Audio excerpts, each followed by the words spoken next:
So once these, and I'm sure this answer varies based on, the vulnerability and whatnot, but, you know, again, I'm sure this answer is going to vary, but, this firewall scenario you mentioned, the Log4j, the SolarWinds, the Microsoft Exchange, yeah, how long, generally speaking, are these things like once someone starts exploiting them, is it like very obvious to, to Microsoft or to this firewall company or so on and so forth, and they kind of send out a patch to everybody right away, and it's like a very limited window of how long, an SMB or an organization might be affected by it?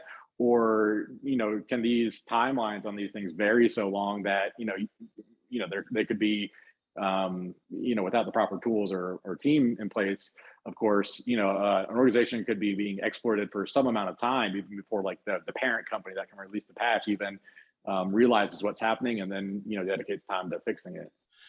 They're never found out quickly. Some are, Mm, but for the most part, these vulnerabilities are there they've been there for a long time. Like there right. are O-Day vulnerabilities in software that has been out for literally 10 or 15 years. There's vulnerabilities in Linux, and I'm a Linux freak, but there are vulnerabilities in certain parts of Linux that were there since the beginning that no one knew about, right? So they may not be 0 days because no one's exploiting them, but they're vulnerabilities that need to be patched, which is why you have a vulnerability management program, right? So vulnerabilities are bad across the board, regardless if there's 0 days or not, right? So any vulnerability you have in systems in your organization, realize that attackers are lazy, right? So if you have a very vulnerable system that I can exploit very easily because you haven't patched it or whatever the case may be, and it may not be a 0 day, it may be something that is well known that is there, but you just haven't got around to patching it, they will absolutely use that against you.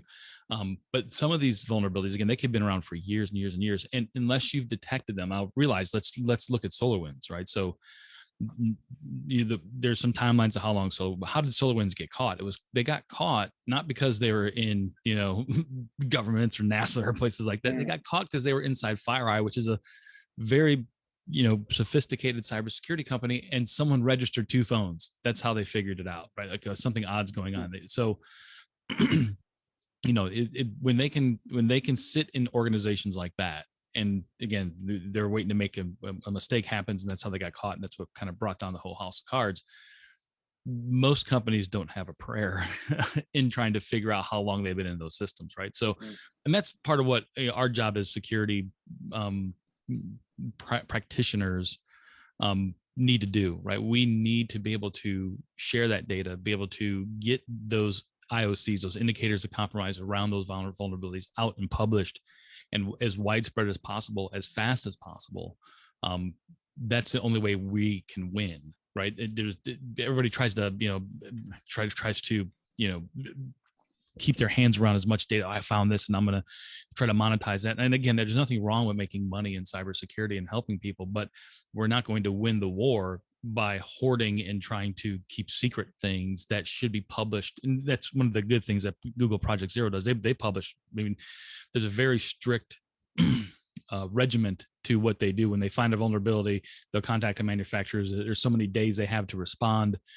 If they don't respond, then they will disclose publicly, that there's vulnerabilities out there. If they do respond, they work with them. So there's this documented process that goes through of how to go about responsibly disclosing these things and getting them fixed. And that's helpful. The only way we can stand a chance against the bad guys, the bad guys have no problem sharing. Like if they find, they're no issues, right? However we can make the most money, however we can defraud the most people, the better off it's going to be. Us on the defending side, we have to get to that mantra of being able to detect things quickly, get that information out there, make the job of our adversaries much, much more difficult. We're making it way too easy on them, and we need to stop. We need to stop that.